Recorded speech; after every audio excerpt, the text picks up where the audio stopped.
조간 브리핑.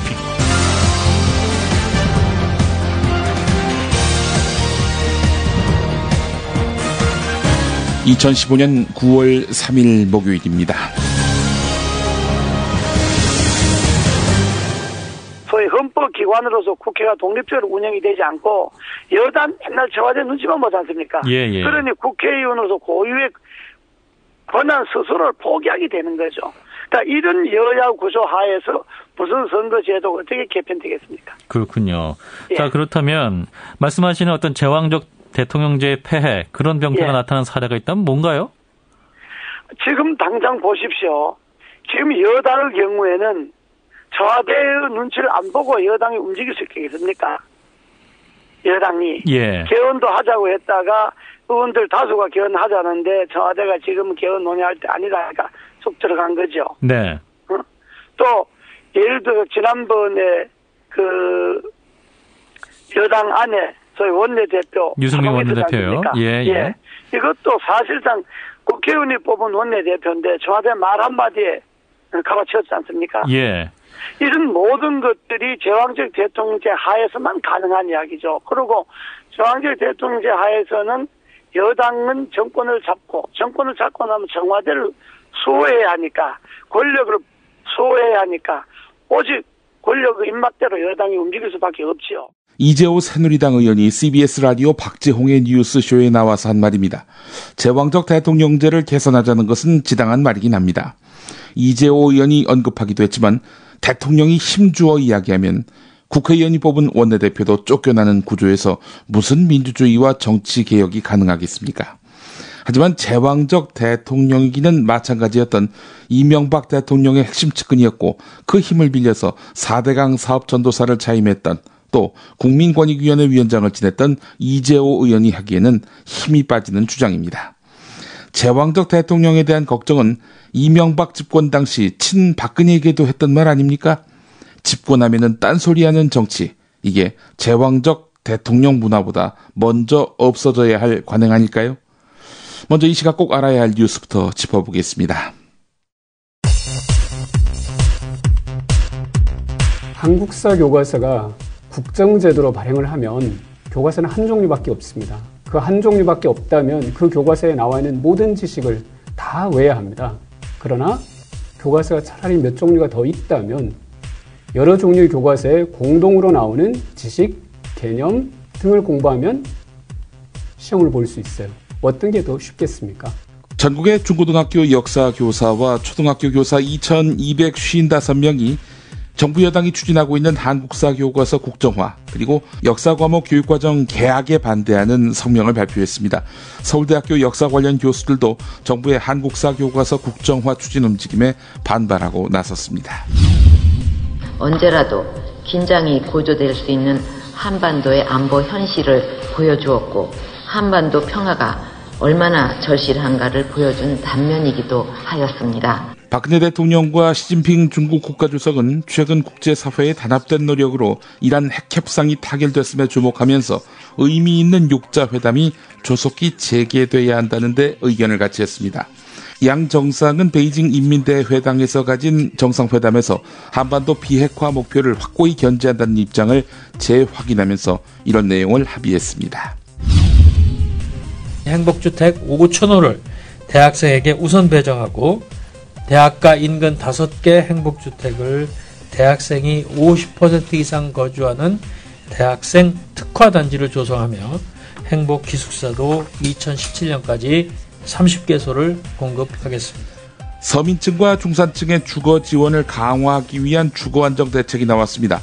국토교통부는 저소득 독거노인과 대학생을 위한 임대주택과 중산층을 위한 뉴스테이 공급을 확대하는 내용을 골자로 하는 서민 주거 안정 강화 방안을 내놓았습니다.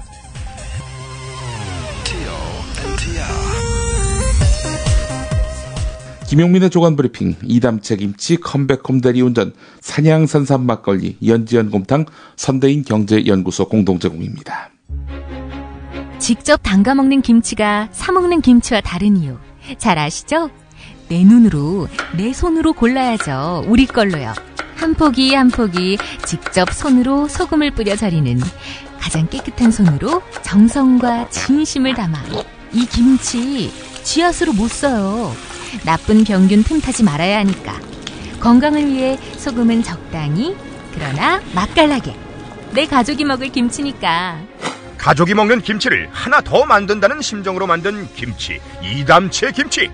입맛 까다로운 김어준 딴지일보 총수의 한마디. 제가 이 김치의 맛을 보증합니다. 정말 맛있어요, 이 김치는. 포털 사이트 검색창에 이담채를 입력하세요. 전화주문은 1544-4586 1544-4586. 컴백홈 대리운전. 여자한테 참 좋은데. 여자한테 정말 좋은데 어떻게 표현할 방법이 없네. 컴백홈 대리운전이 왜 여자한테 좋냐고요? 대리기사님을 전화가 아니라 스마트폰 앱으로 호출합니다. 대리기사님의 사진과 평가, 체험 후기를 보시고 선택합니다. 그리고 모든 결제를 현금이 아닌 스마트폰에서 간편히 끝냅니다. 컴백홈 대리운전 왜 이제 나왔니? 묻지도 따지지도 않는 대리운전, 이제 컴백홈으로 바꾸자. 구글 플레이 앱스토어에서 컴백홈 대리운전을 입력하세요.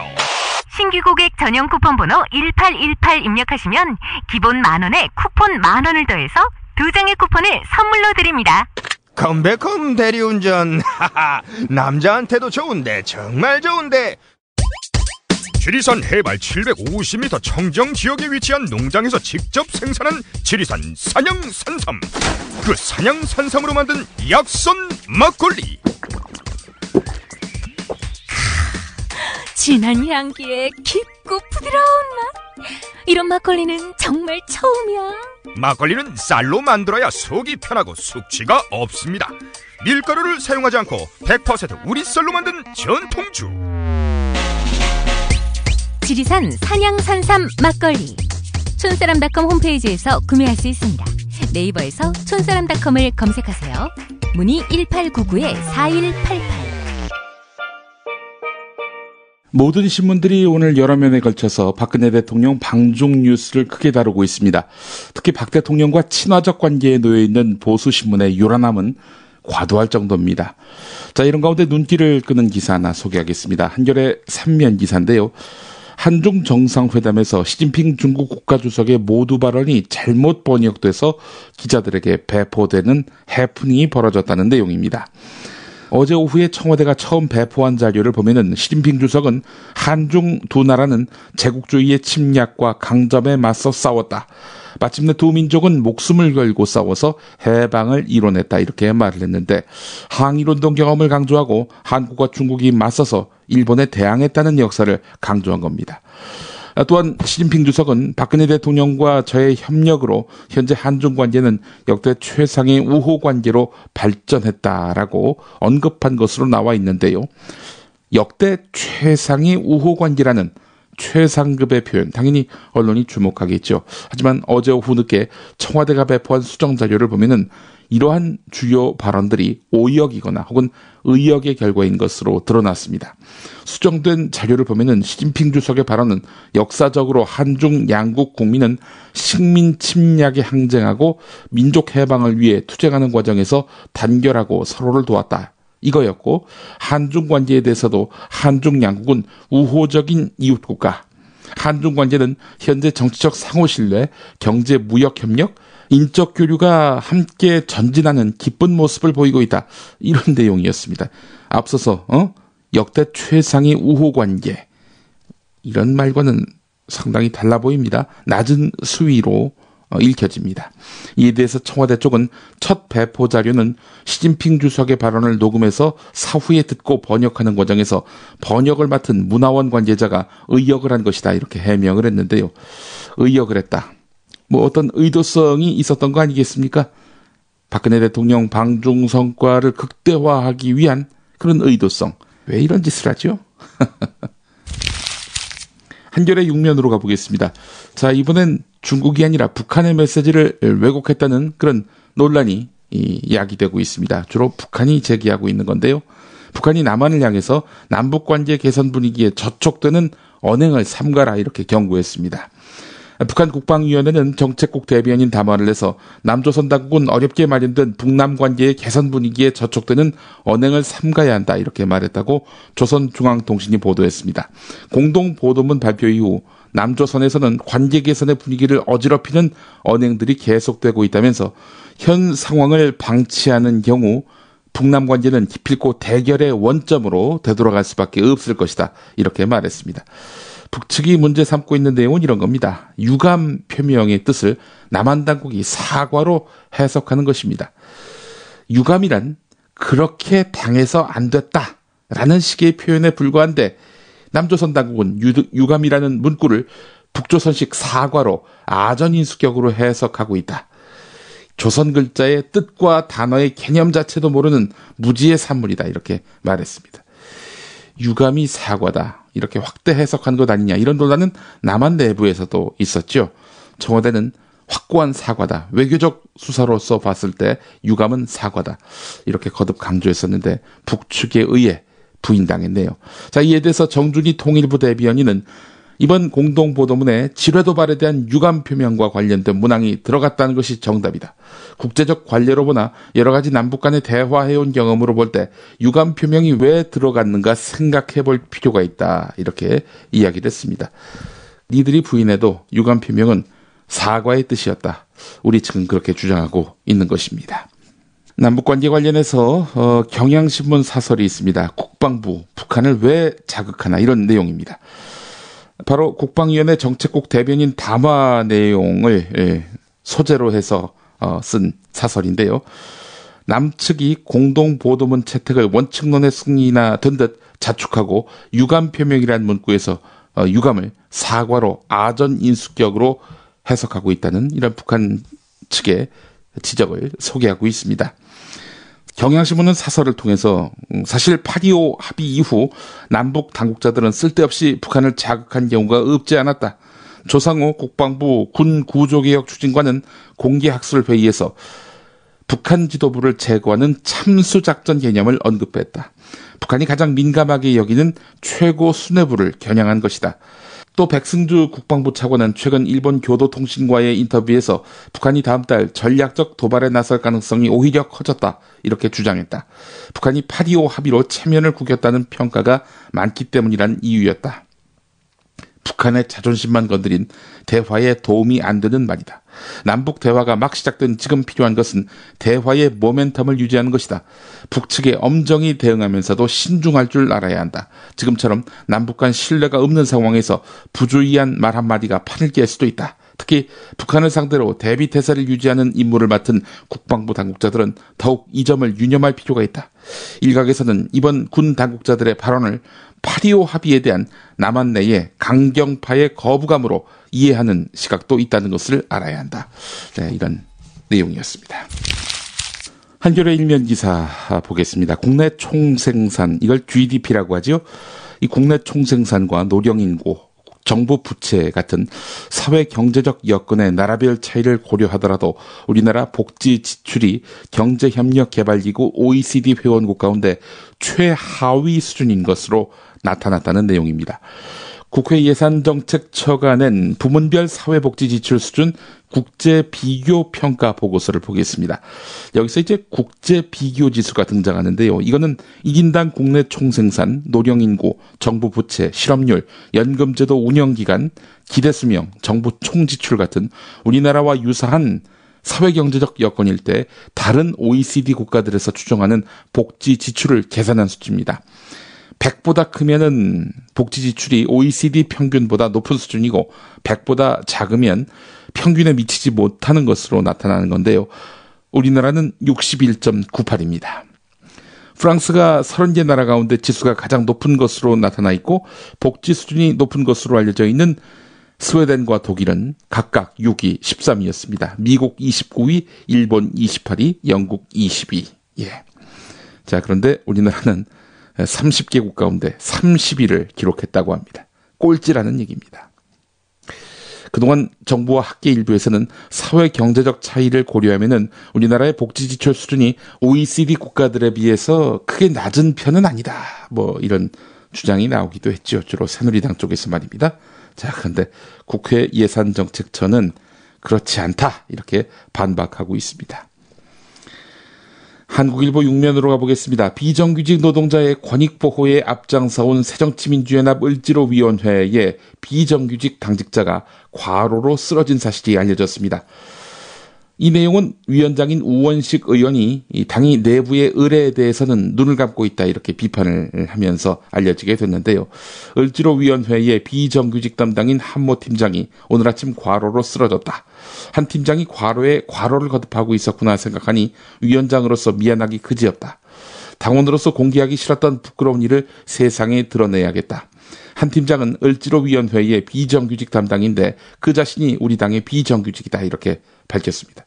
을지로위원회의 공로를 인정해서 한 팀장의 정규직 전환을 요청했지만 당은 오히려 6개월 쪼개기 단기 계약을 요구해와서 1년 계약을 끌어내느라 무던히도 노력해야 했다라면서 분통을 터뜨렸습니다. 현재 을지로위원회에 이 한모 팀장을 포함해서 단 3명의 당직자가 일하고 있기 때문에 업무량이 과중하다 이런 지적을 받아왔습니다. 예, 이 소방서에서 불난 것처럼 을지로위원회에서 의뢰고통이 심화되고 있다. 놀라운 이야기입니다. 복지뉴스 하면은 항상 이분이 떠오릅니다. 홍준표 경남지사. 경향신문 2면을 보니까요. 시민단체들의 반대에도 불구하고 홍준표 지사가 경남 지역 공무원 골프대회를 강행하기로 했습니다. 바로 모레 낮 12시부터 창녕에 있는 힐마루 골프장에서 제1회 경남도지사배 공무원 골프대회를 연다고 밝혔습니다. 공무원 골프대회는 정부기관이나 지방자치단체에서는 처음입니다. 골프대회는 친선 6개 팀과 정식 30개 팀 모두 36개 팀 144명이 출전하는데요. 친선 팀은 홍준표 지사 등 경남도 간부와 도의원, 시장 군수입니다. 대회는 퍼블릭 코스에서 홀마다 동시에 출발하는 샷건 방식으로 열리는데요. 시민사회단체와 야권의 보란듯 이 대회를 여는 홍준표 지사. 당장 비판에 직면하고 있습니다. 정치자금법 위반 혐의로 재판에 넘겨진 처지와 메르스 사태, 적조 피해, 국민 정서 등을 들어서 부적절하다 이렇게 지적해 왔는데요. 뭐 하여튼 보란듯이 나는 내 갈 길 간다 이렇게 나오는 거지요. 경남 152여 개 시민사회 학부모단체로 구성된 친환경 무상급식 지키기 경남운동본부는 골프대회는 지난 3월 미국 출장 중에 부부동반 골프를 즐긴 홍준표 지사가 자신의 행동에 대한 도민의 비난을 희석하기 위한 물타기용으로밖에 볼 수 없다. 이렇게 비판을 했습니다. 그래서 경남운동본부는 창녕 골프장 앞에서 규탄대회를 열기로 했습니다. 경남도 비서실은 일방적인 비난에 대해서는 대응하지 않기로 했다. 이렇게 밝혔다고 하는군요. 경향신문 11면으로 가보겠습니다. 결혼 비용으로 시부모는 8천만 원 이상을, 친정부모는 6천만 원 이하를 쓴다는 사람이 가장 많은 것으로 조사됐는데요. 자, 다른 것보다도 가장 주목되는 부분은 부모 도움 없는 결혼은 10쌍 가운데 1쌍뿐이라는 겁니다. 한국여성정책연구원이 여성가족부 의뢰로 진행된 고비용 결혼문화 개선을 위한 정책방안 연구 보고서에서 최근 3년 이내에 결혼한 25에서 39살 남녀와 자녀를 결혼시킨 55세에서 69세 부모 해서 총 1200명에게 설문조사를 했습니다. 결혼 준비에 부모 지원을 받지 않는다는 신랑신부는 10.4%에 불과했습니다. 100명 가운데 10명만 우리끼리 준비해서 결혼하는 것이다. 이렇게 밝혔는데요. 자녀의 64.8%는 부모가 능력이 있다면 비용을 대주는 게 좋다. 이렇게 답했습니다. 자녀의 또 52.1%는 본인보다 시가, 처가에서 결혼 비용을 더 많이 받은 지인이 있다고 했고 이 때문에 정신적 또는 물질적으로 힘들었다. 이렇게 응답했다고 합니다. 반대로 부모의 51.9%는 이 자녀 결혼 지원 액수가 부담스럽다라고 말했지만 68%는 부모로서 자녀에게 할 의무 있기 때문에 비용을 보탰다 이렇게 밝혔다고 합니다. 신랑 측은 8천만 원 이상, 신부 측은 6천만 원 이상. 부모님들 허리 휘죠. 예, 저도 도움을 받았기 때문에 할 말은 없습니다.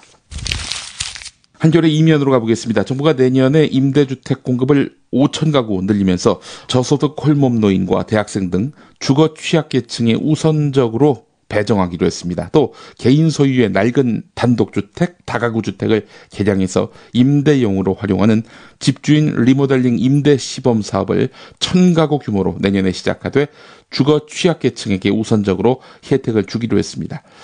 대책만 보면은 나름대로 신경을 쓴 것 같습니다. 자, 그렇지만 가을 이사철이 목전인데 전월세 대란으로 급증하는 서민 중산층의 주거비 부담을 덜어줄 뾰족한 대책을 내놓지 못했습니다.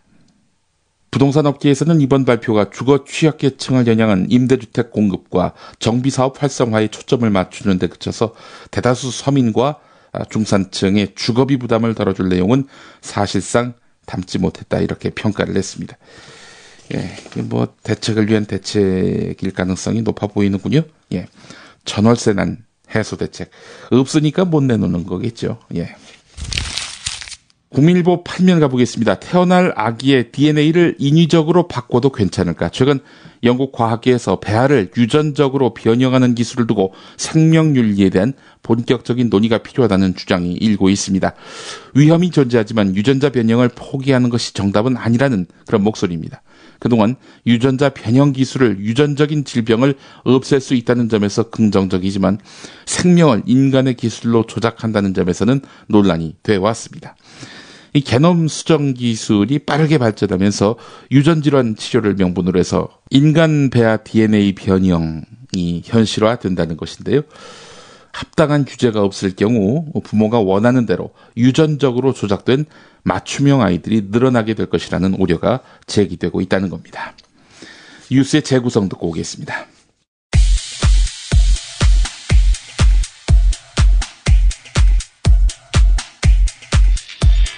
김무성 새누리당 대표의 국회 교섭단체 대표 연설. 대기업 정규직 강성노조가 많이 포함된 민주노총의 경우 노사정이 참여도 거부하고 파업을 일삼으면서 자기 밥그릇 챙기기에 골몰하고 있습니다. 연설 후에도 노동계에 대한 비난은 그치지 않는데 불법 파업에 공권력이 투입되면 그 공권력을 쇠파이프로 두드려 팼지 않습니까? 만약 그런 일이 없었다면 우리는 3만 불 넘어갔습니다. 이를 지켜본 문재인 새정치민주연합 대표 장탄식을 하며 한마디. 여러 대목에서 아주 극우적이고 수구적인 그런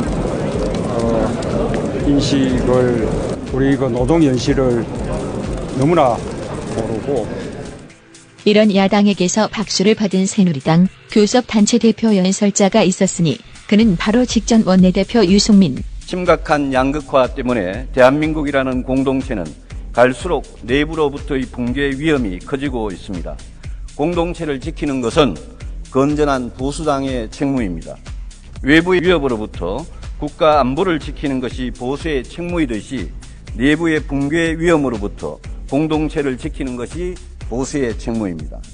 새누리당은 고통받는 국민의 편에 서겠습니다. 가진 자, 기득권 세력, 재벌 대기업의 편이 아니라 고통받는 서민 중산층의 편에 서겠습니다. 비정규직, 초단시간 근로자, 이분들의 고통을 함께 느끼고 그분들의 행복을 위해 당이 존재하겠습니다. 10년 전 노무현 대통령은 대한민국 대통령으로서 처음으로 양극화를 말했습니다.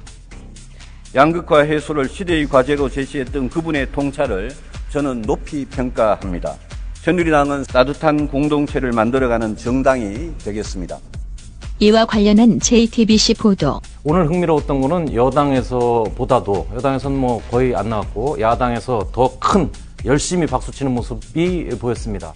이런 유승민은 박근혜 대통령에 의해 축출되는데 신뢰를 어기는 배신의 정치는 결국 패권주의와 줄세우기 정치를 양산하는 것으로 반드시 선거에서 국민들께서 심판을 해 주셔야 할 것입니다. 여당의 원내 사령탑도 정치는 자기의 정치 철학과 정치적 논리에 이용해서는 안 되는 것입니다.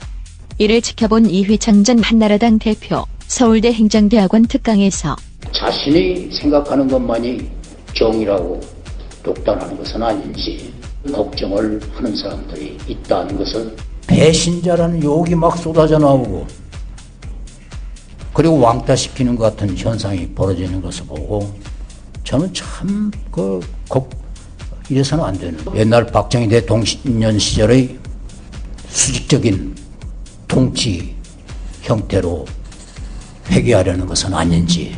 요컨대 자기만 옳고 남은 그릇됐다고 맹목적으로 믿는 대통령이 없었다면 우리는 3만 불 넘어갔습니다.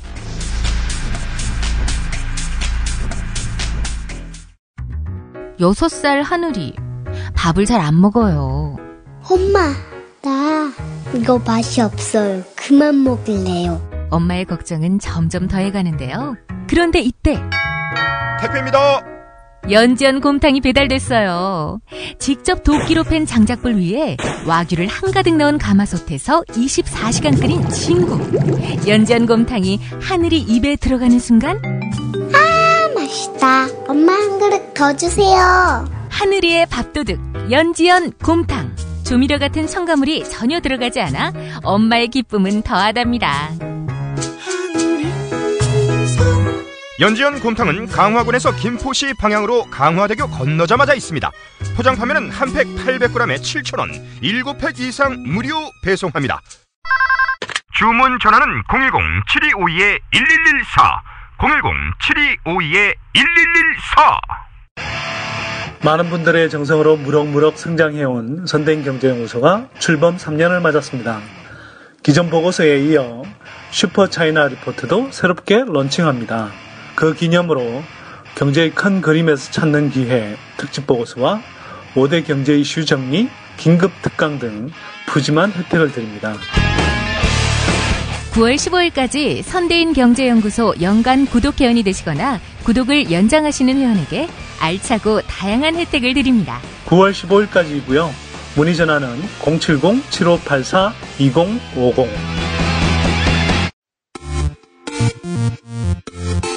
팟캐스트의 김엄마, 김용민이 만든 프로그램은 다릅니다. 김용민 브리핑, 관훈 나이트클럽, 나는 꼽살이다, 정영진 체육의 불금쇼, 쇼 개블리. 그의 프로그램은 허투루 나오는 법이 없습니다. 김용민 팟캐스트 광고 요청 홈페이지는 yongminc.kr, 용민c.kr. 전자우편은 김용민 PD@gmail.com입니다. 광고비의 가치를 아는 팟캐스트, 김용민 팟캐스트에 광고하세요. 용민c.kr. 좋은 방송으로 보답하겠습니다. 김용민이 전해드리는 조간 브리핑. 이른 아침 조간신문 핵심 기사를 훑어보는 시간, 김용민의 조간 브리핑. 월요일부터 토요일까지 매일 오전 7시대에 업데이트됩니다. 뉴스뿐 아니라 그 안에 숨은 맥락도 짚어드립니다. 자신이 다니던 학교 교실에 부탄가스통을 터뜨린 혐의, 폭발성 물건 파열 등으로 경찰이 구속영장을 청구한 한 소년. 이 소년의 사례를 두고 범죄 전문가들은 유튜브를 통한 10대 청소년들의 자기 과시형 모방 범죄가 우려할 만한 수준에 접어들었다고 진단했습니다. 이 범행 당일 밤 경찰에 붙잡힌 이 소년의 범행 동기는 아직 밝혀지지 않고 있는데요. 양천경찰서 관계자는 학교 폭력이나 왕따는 아닌 것으로 보인다. 이 소년은 그냥 다른 학생들과 지내기 불편했다, 미웠다, 혼내주고 싶었다, 이렇게 진술을 했다고 소개하고 있습니다. 실제로 이 소년은 애초 두 번째 학교에서 부탄가스통을 터뜨리려다 경비가 심하니까 예전에 다닌 학교로 장소를 변경했는데 특정인에 대한 복수 의도가 없었다는 점을 나타내고 있는 거지요. 김영중 부산외대 범죄심리학과 교수는 빈 교실을 선택해서 범행을 한 것으로 보아서 아직까지 심각한 단계로 나가지는 않았다. 다만 대형 사고로 갈 뻔한 것은 분명하다 라고 말했습니다. 원만하지 못한 교우 관계 속에서 자신과 비슷한 처지로 생각한 조승희 씨 사건에 공감했을 수 있다. 앞으로 이런 부류의 모방 범죄에 제도적으로 어떻게 대응해야 할지 심각하게 받아들여야 할 것이다, 이렇게 말했다고 합니다. 신성희 청소년 상담센터 친구랑 센터장은 최근 학교에 불을 지르고 싶다, 나를 괴롭히는 친구를 죽이고 싶다라는 극단적인 분노 조절 장애를 보이는 학생들이 있다. 이 소년의 경우 왜 나만 자꾸 전학을 다녀야 하는가 하는 분노 감정이 생겼을 수 있는데 이 분노를 올바르게 표출하는 방법을 어른들이 도와줬어야 하는데 그 역할을 하지 못한 것 같다. 이렇게 말했습니다. 지난해 12월에 한 일베 고등학생이 자신과 생각이 다르다는 이유로 사람들에게 사제폭탄을 던져 다치게 한 그런 사건이 발생했죠. 근데 이 학생 인터넷 게시판에 자랑하듯 범행을 예고하기도 했습니다. 자신의 행동이 장난이 아닌 위험한 범죄임을 인지시키고 교육과 치료로 해결이 어려운 경우에는 행동에 대한 무거운 법적 책임을 지워야 한다라는 이윤호 동국대 경찰행정학과 교수의 조언도 있었습니다. 한겨레 8면 기사 요약했습니다. 한겨레 5면 기사 보겠습니다. 어제는 박근혜 정부의 한국사 교과서 국정화에 반대하는 목소리가 절정을 이룬 기념비적인 날이다. 이렇게 표현이 되어 있습니다. 서울대의 역사 관련 학과가 5개인데 여기 교수님들 총 합이 44명입니다. 자, 이 가운데 77%인 34명이 반대한다. 이런 의견에 서명했다고 합니다. 그 수가 34명입니다. 또 전국 초중고등학교 역사교사 2255명도 실명으로 반대 선언문을 발표했습니다. 선생님, 교수님들의 의견서와 선언문은 박정희 유신독재 시절 도입됐다가 민주화와 함께 용도 폐기된 한국사 국정교과서를 재도입하면 안 되는 이유를 조목조목 짚은 모범 답안과도 같습니다. 반헌법적이다, 비민주적이다, 비교육적이다, 퇴행적이다, 반사회적이다. 이런 내용으로 나뉘어져 있는데요. 이 가운데 비교육적이다라고 지적한 내용들을 소개하겠습니다. 학생들을 가르치는 교육자답게 국정화가 역사 교육에 도움되지 않는다는 점을 강조한 것인데 역사 교사들은 정부가 공인한 하나의 역사 해석을 학생들에게 주입하는 국정교과서는 역사 교육의 본질에 정면으로 위배된다 이렇게 짚었는데요. 서울대 교수들은 현재 시행 중인 검정제도만으로도 한국 역사의 교과서 내용은 지나칠 정도로 통일되어 있다라면서 다수의 검정교과서에서 서로 다른 용어를 사용해서 문제라면은 교육과정과 지필기준, 검정과정을 장기적이고 신중하게 수행해서 바로잡을 일이다 이렇게 조언했습니다. 행정적 노력 조금만 기울이면 해결될 수 있는 문제인데 이걸 굳이 국정화할 필요가 있느냐라는 지적입니다. 도종환 새정치민주연합 의원, 교육자 출신이죠. 시인이기도 한데요. 도종환 의원의 말을 잠깐 들어보겠습니다. 국정교과서 시절에요. 초등학교 국어교과서에 이런 시가 실려 있었어요. 원두막이라는 시인데요. 들어보세요. 짜랑짜랑 쬐는 햇볕 아래 참외랑 수박 익는 냄새가 난다. 밭 가운데 덩그런 원두막 하나, 언제나 서늘한 바람이 좋다. 하늘에 떠가는 흰 구름을 보노라니. 이제 마지막 한 행이 남았는데요. 참외, 수박, 원두막, 하늘에 떠가는 흰 구름, 이 얘기를 쫙 하는 원두막이라는 시 맨 끝에 행은요. 애국가 한 곡조가 절로 나온다 였습니다. 그럼 이 시를 가르치면서 이 시에서 이야기하고자 하는 주제는? 이라는 시험 문제가 나오면 뭐라고 답해야 될까요? 참외와 수박을 통해서 본 변증법적 애국심. 이렇게 답을 해야 될까요? 지나치게 국가주의를 강조하던 그런 시교육, 그런 도덕교육, 그런 문학교육, 그런 교육들이 다양성을 부정하게 되는 획일화를 조장하는 그러면서 통치적 목적을 개입시키는 이런 국정교과서 문제가 많다는 이야기입니다. 국민일보 28면 보겠습니다. 28면은 종교면인데요. 개신교계 시민단체들이 서울시 곳곳에서 박원순 서울시장 주민 소환을 위한 서명운동을 활발히 진행하고 있다. 이런 내용입니다. 지난 7월 10일부터 시작한 서명운동 지금까지 34,000명이 참여를 했는데 퀴어 축제 같은 동성애를 조장한 책임이 있다 라면서 박원순 시장에 대한 주민 소환을 추진하고 있는 것입니다. 서울 한복판인 서울광장에서 성소수자 문화축제를 허용하는 등 동성애를 조장하고 있다고 판단을 해서 이들이 나섰는데요. 에이즈 고위험군인 동성애자들의 동성애 문화를 더 이상 확산시켜서는 안 된다는 생각에 이런 서명운동을 주도하고 있다 이렇게 밝혔다고 합니다. 박원순 시장에 대한 주민소환 투표가 실시되려면은 주민소환 대표자 증명서를 교부받는 날로부터 120일 이내에 해당 지역 유권자 10% 이상의 서명을 받아야 합니다. 자, 그렇다면은 11월 6일까지 100만 명 이상의 서명을 받아야 합니다. 중복, 무효 투표까지 고려하면은 전체 유권자의 15%인 126만 명의 서명은 받아야 하는데, 현재까지 석 달이 지나도록 3만 4천여 명에 불과하다는 거지요. 현실성이 없어 보이네요.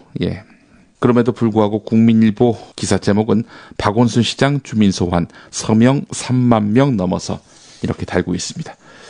한 4만 명쯤 되면은 주민소환이 가능할 것 같아요. 제목만 보면은. 조선일보 13면으로 가보겠습니다. 서울대 학부, 대학원, 재학생과 졸업생만 이용할 수 있는 스누라이프라는 인터넷 커뮤니티가 있는데요. 이 커뮤니티에는 15만여 명의 서울대 재학생과 졸업생들이 정보를 공유하고 의견을 개진합니다. 자, 최근 이 게시판에서 타 대학 학부 출신인 서울대 대학원생들을 커뮤니티에서 쫓아내야 한다, 이런 주장이 번져서 서울대 학생사회에서 논란이 되고 있습니다. 일부 학생은 순혈주의를 내세우면서 다른 대학 학부 출신 서울대 대학원생들에 대해서 인신공격까지 하고 있습니다. 이들은 스누라이프에서 다른 대학 출신 대학원생이 아무리 노력해봤자 인식 자체는 수준 미달, 학력 세탁 총일 뿐이다, 이렇게 표현하기도 하고요. 남을 내 집에 들이는 게 싫어서 이런 이야기 하는데 이유가 있겠는가? 이런 글도 있었고요.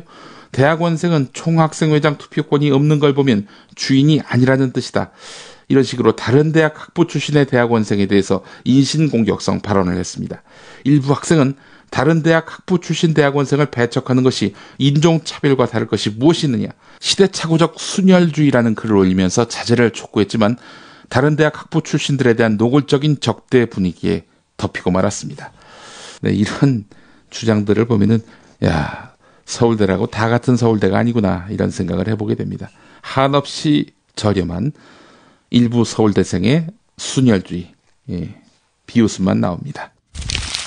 동아일보 12면을 비롯해서 여러 신문에서 올해 삼성의 대졸 공채 제도 내용이 소개되고 있습니다.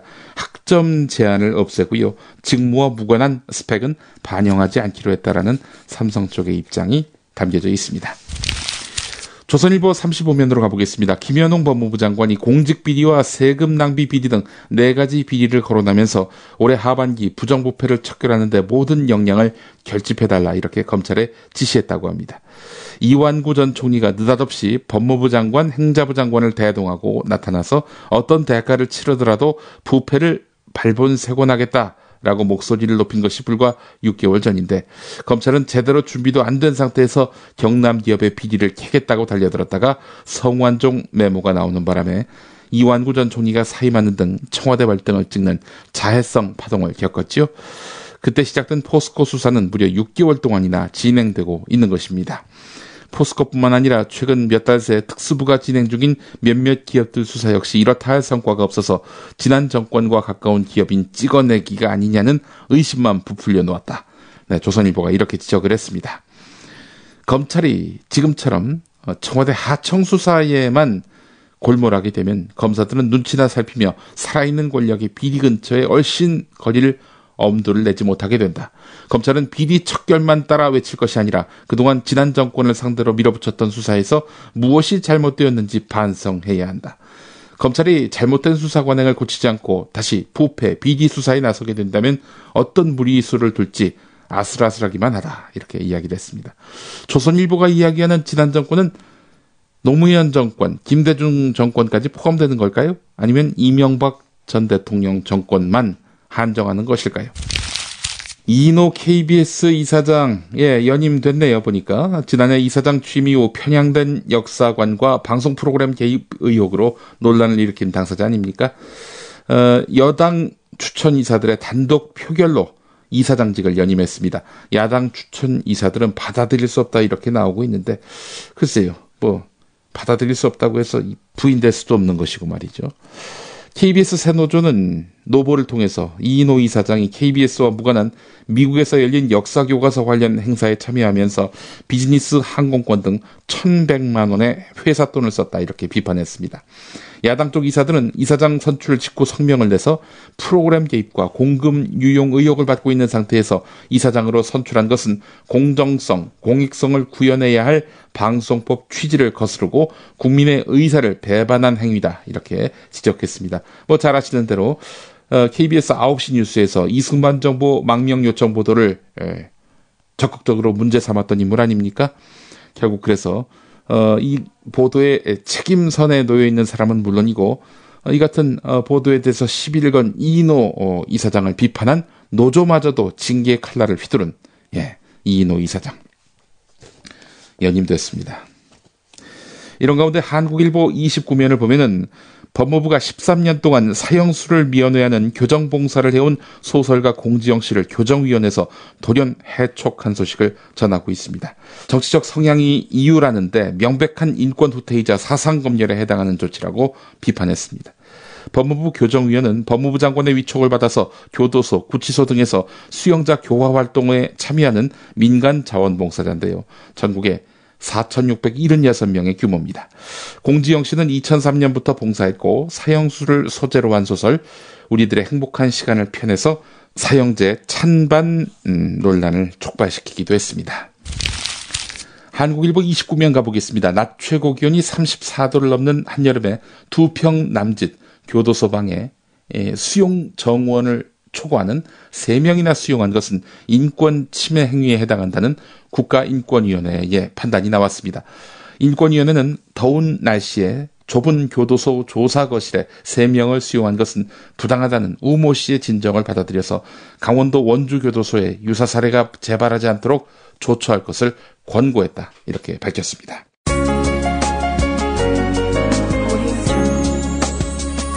오늘의 날씨. 어제 이어서 오늘도 늦더위가 주춤하겠습니다. 서울의 낮 기온이 27도에 머물겠는데요. 내일은 30도까지 오르겠습니다. 다만 대기 불안정으로 오늘 한때 곳곳에 소나기가 쏟아지겠습니다. 낮 기온은 서울 27도, 대전 28도, 전주 27도, 창원 28도로 예상됩니다. 내일은 강원 산간에 주말인 모레는 곳곳에 소나기가 내리겠습니다. 오늘 김용민의 조간 브리핑은요. 이용마 MBC 해직 기자의 박근혜 대통령에 대한 서신 일부를 소개하며 마무리하려고 합니다. 오늘은 KBS 1라디오의 호출부고 HLKA가 인정돼서 전파 주권을 획득한 날입니다. 그래서 방송의 날로 지내고 있는데요. 방송의 날을 맞아서 필요할 것 같아 소개를 해드립니다. 조금 길 수 있는데요. 꼭 들으셔야 할 내용입니다. 2012년 방송사 연대 파업은 대사건이었습니다. MBC가 170일, KBS가 100일 가까운 기간 동안 파업을 단행했습니다. 백면사생의 언론인들이 사상 유례 없는 장기 파업을 한 것은 언론의 자유라는 대의명분이 분명했기 때문입니다. 박근혜 대통령도 당시 파업에 대해서 공감하는 바가 많다는 뜻을 MBC 노동조합에 전달한 적이 있습니다. 특히 파업 사태가 해고라는 징계까지 간 것은 안타깝다라고 공개적인 발언을 하면서 노동조합이 먼저 파업을 풀면 김재철 당시 사장의 퇴임을 비롯해서 언론 문제를 순리대로 해결해 나갈 것을 약속한 바 있습니다. MBC 노동조합은 원칙과 신뢰의 정치인이라는 박근혜 대통령의 말을 믿고 파업을 먼저 풀었습니다. 하지만 박근혜 대통령은 철저한 배신으로 응답했습니다. 최근 박 대통령이 유승민 전 원내대표를 향해서 배신의 정치를 논할 때 저는 어찌할 바를 몰랐습니다. 단 한 차례의 배신으로 수만 언론인들의 운명을 한순간에 바꿔놓은 분이 자신의 배신자에 대해서는 무서울 정도로 응징한다는 사실에 경악했습니다. 박근혜 대통령은 방송사의 파행을 막을 기회를 누차 가졌습니다. 말로는 공영방송이지만 청와대가 주인 노릇을 하고 있으면 이미 주지의 사실입니다. 따라서 마음만 먹으면 얼마든지 방송의 정상화를 시도할 수 있었지만 박 대통령은 포기했습니다. 오히려 이 상황을 즐기고 있는 것 같습니다. 박근혜 대통령이 즐기는 기간은 언론인에게는 생지옥입니다. 권력에 대한 감시와 비판이라는 언론인의 사명은 더 이상 의미가 없습니다. 더 이상 국민들을 쳐다볼 필요도 없습니다. 굳이 진실을 말해야 할 이유도 없습니다. 이제 방송사에서 속칭 잘 나가려면 정치 권력만 바라보면 됩니다. 언론인으로서 최소한의 양심을 유지하고 싶으면 한직에서 정신 수양을 하거나 가족들과의 여가를 즐기면 됩니다. 해직자들과 큰 차이가 없는 삶을 살아가고 있는 겁니다. 대한민국에서 언론으로서 방송사는 소멸되었습니다. 오락매체만 남은 것입니다. 언론의 죽음은 곧 민주주의의 죽음을 의미합니다. 시민사회의 다양한 의견은 사라지고 소수가 다수를 억누르며 이끌어가는 전체주의 사회의 도래를 뜻합니다. 70년대 박정희 정부와 80년대 전두환 정부를 거치면서 익히 봐온 현실입니다. 이 암흑기가 언제까지 지속될까요? 80년대 해직자들이 복직되기까지 무려 7년이 걸렸습니다. 제가 해고된 지도 벌써 3년 반이 됐으니 이제 절반을 채웠습니다.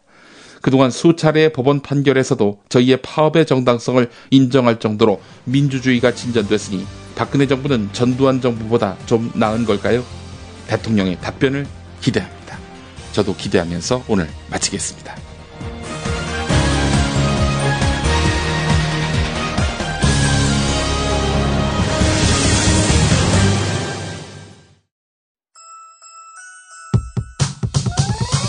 이번 방송 괜찮았나요? 작별의 여운 이렇게 표시해주세요. 다운로드하기, 댓글 달기, 구독하기, 별점 주기. 더 좋은 방송 만들어달라는 약속 이렇게 응원해주세요. 다운로드하기, 댓글 달기, 구독하기, 별점 주기. 기억하셨죠? 다운로드하기, 댓글 달기, 구독하기, 별점 주기.